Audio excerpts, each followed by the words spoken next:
This is hello. This is the day after Boxing Day, and I haven't got a hangover today. But I want to try and get the rear signals. Woo! Shit! What did it do? I just kicked the tripod. I want to get the rear indicators on this, because rather than just a quick look over, I might just punt it in for an MOT. I might not even tidy it up anymore. Just see how it goes. If it fails, it gives me a guideline to what to look for, and if it passes, I shall use it. So,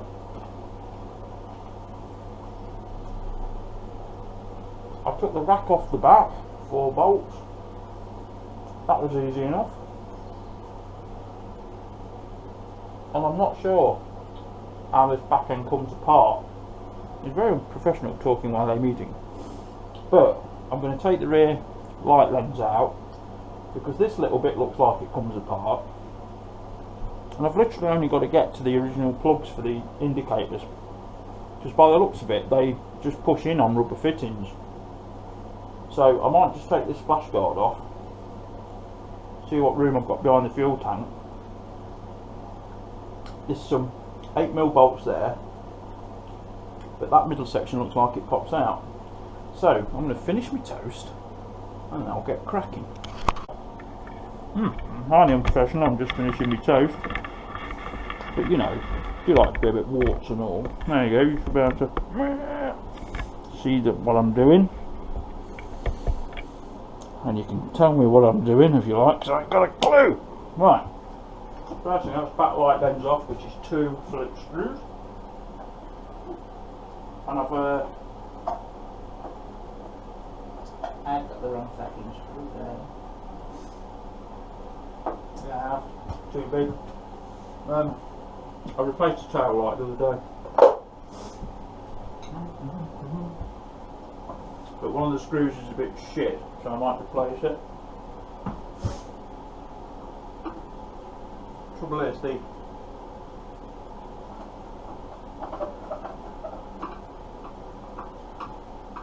where the screws sit,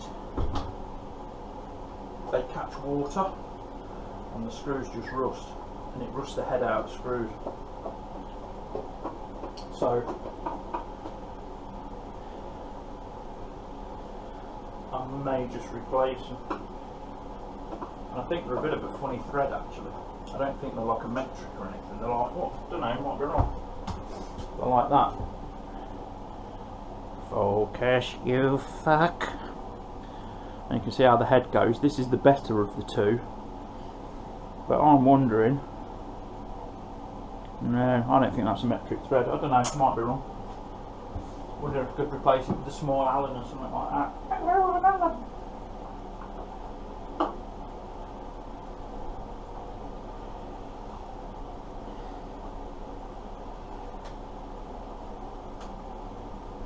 This one was a pig to get in and out. And it's been a pig now.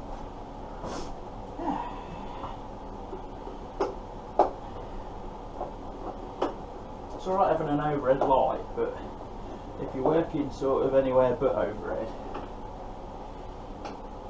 you can't see. That's not doing a fucking thing. Right, they're doing me big one. So I think what I will do is I will go on one of the... What I do find disappointing about Suzuki is that with the ZX10, the Kawasaki parts microfiches are all on the Kawasaki website, and Suzuki don't seem to do it, which is really annoying because it's such an easy way to order parts when you know what you're looking for.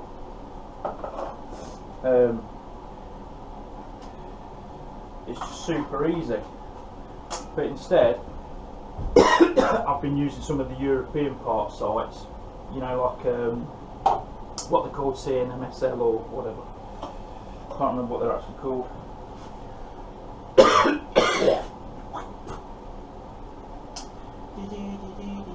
I think those two 8mm might be holding on the rear light assembly.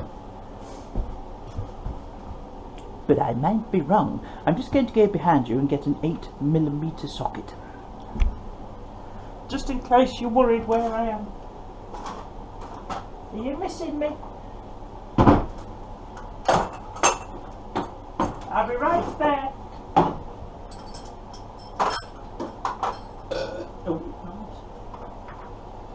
We'll do it with this. We'll get me littling out. Here I am, back again. So if my theory is correct, some of these are quite tight because by the looks of the rest of the machine it's had very little maintenance in the last few years. I know it's been stood for a couple of years. The guy I had it off, actually, he bought it to commute on and then think he just preferred his normal motorbike, which is fair enough, it's totally understandable. And he's a larger fella than me, so he probably felt a bit safer on his motorbike, because these things are a bit skittish if you're not used to them. How the hell does that come apart? Okay. Well, that has loosened the rear light, but am I getting anywhere with it is debatable.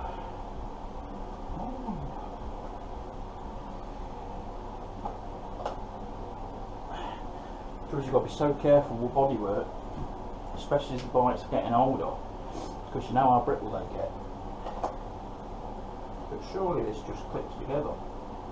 They don't force anything. Right.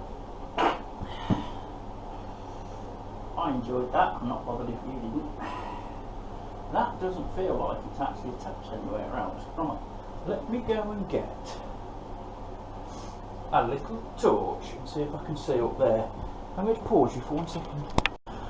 It looks to me like it possibly slides backwards. I don't know. I don't want to force it like I say. I don't know.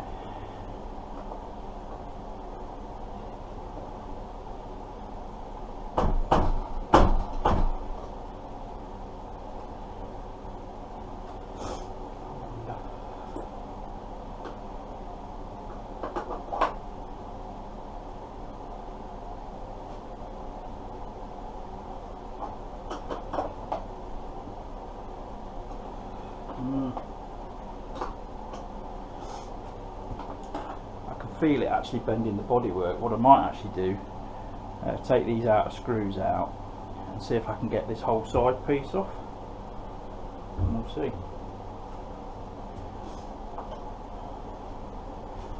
No idea how that's held. Oh, there's the screw. Right, I'm going to work my way around the screws, bring you back. Screwdriver cam, it's the new cam. I'm actually just trying to push this in with one finger whilst holding the camera. You see, this things I do for art. Right. Yes. Try turning the screw, Jim, and not the washer. Yeah, I don't think these have been out for a while, do you? They will all be greased when they go back in.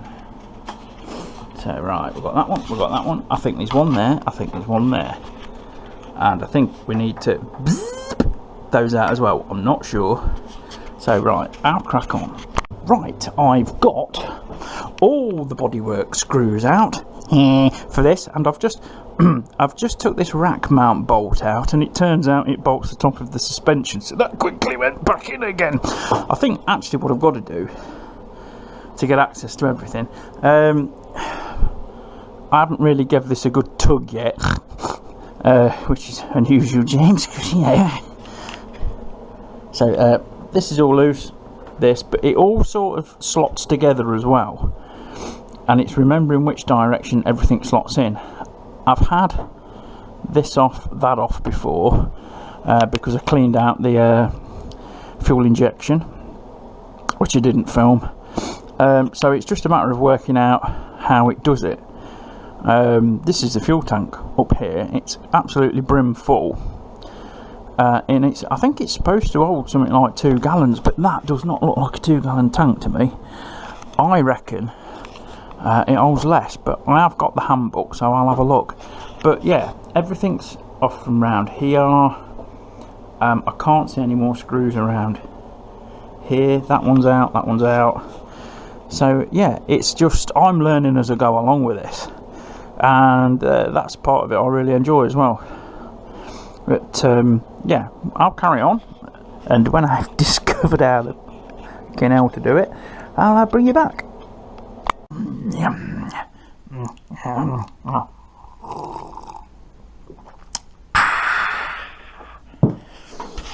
Don't worry folks, it's only shandy. Don't want to run off my tits today, do I? By the way, today is, I think it's Tuesday, bank holiday. Anyway, right, I've got the bodywork off, as you can see, and it was a pain in the arse. Every panel is interlocked into another one, which is, you know, it's good in one way, but it does cause vibrations and stuff like that, and you hear buzzing through the panels when it's running. But to be quite honest, when this is going full chat down the road, a buzzing panel is going to be the least of your worries. So anyway, I've got it off. There was one fastener that wouldn't come off at the back here, so I ended up breaking it, but it's held on really securely around the rest of it, so that's just not going to be an issue. And this bolts up into the frame using the original indicator bracket there.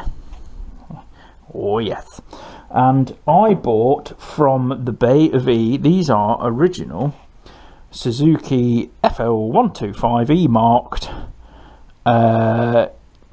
indication units, and hopefully they'll fit that bracket. I haven't tested it yet because I live dangerously, but as you can see, these are bullet connectors, and I have no fucking connectors on this side because somebody, if you can see, has mullered both sets of wires. But what I'm going to do is use these solder connectors.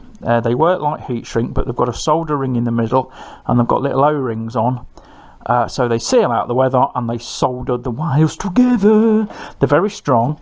I gave my old set to Craig Jones of Doghouse Customs, and off camera we hung a 20-kilo weight off one of these before it let go, so it's more than adequate for doing some motorbike wiring. Like this is, in case you're arguing, a motorcycle.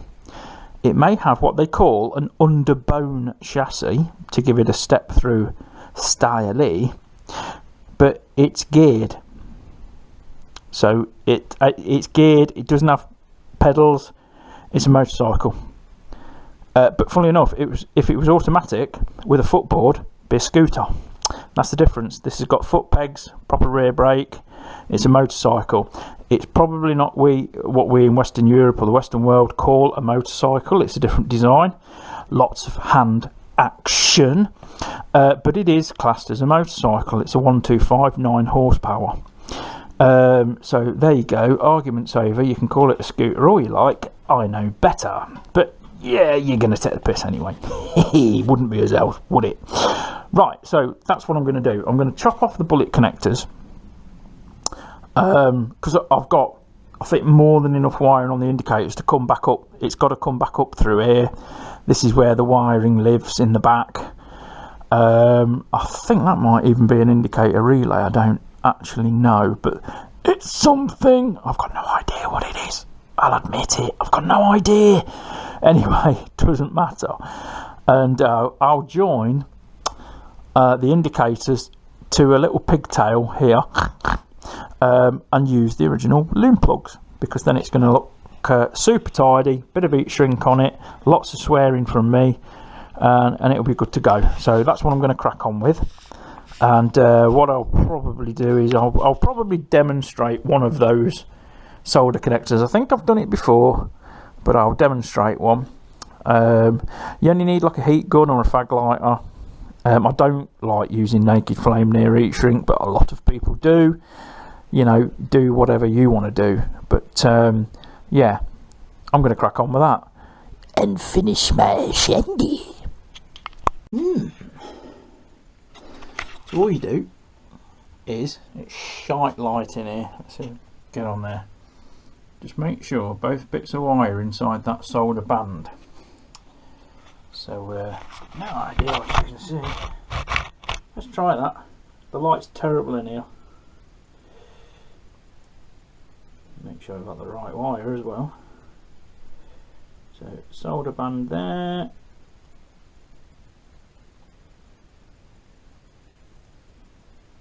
Solder band there. And then I'll get my heat gun, which might be in your way. This is a little hobby heat gun for modelling.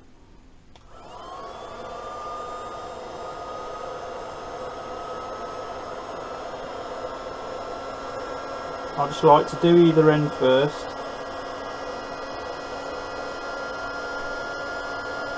So it grips the wire.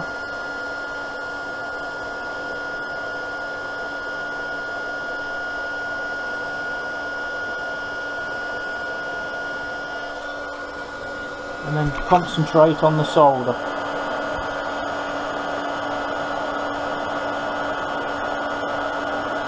And there you go.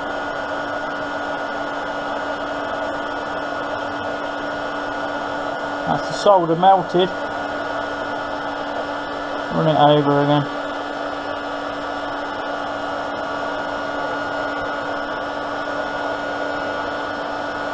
That's done. Alright. Expert editing, but you see how it works. And now I'll just leave it a minute or so. But you've seen that the solder will just start to pull, and then that's it. Knock it on the head. Just do the other sides, and then I'm just going to repeat it on that one. Plug it in and test it. Oh yeah!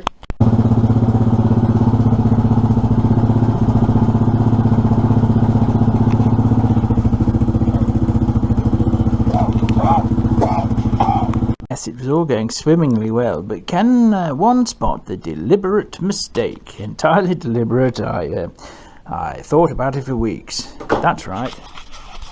I forgot the heat shrink. Twat. So I shall.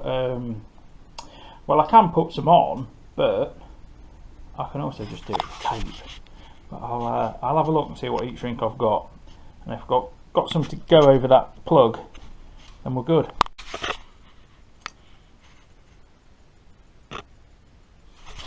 It definitely needed brake pads. Yeah. Anyway, as an end to this video, indicators are working. They all work. They're all lovely. That idea of using the original plugs was my idea, and a very good one it was too. Until I offered it up to the bracket. Even though it is the correct indicators for the Suzuki FL125 Address, I think they're later ones, which had a different bracket, or earlier, whatever. They only actually sold this bike in the UK in this form for 2 years, about 2 years, and every model that's after 2009 is a fully automatic scooter, still called an Address. And I think that's what indicators I've got, to be honest. Two choices. I either scrape the internet for the hen's teeth originals, or make up a bracket that fits, or just get some bolt-on indicators, weld in that bracket, just drill a hole in it, put it in, or like I say, get some rack mounted ones so they're nice and high up. But either way, we'll sort it, not a big problem. So cheers guys, bye bye, thanks for watching, subscribing, liking, insulting me and all that lot. Until the next one, I'll see you next time, bye bye. Oh god, I'm gonna puke.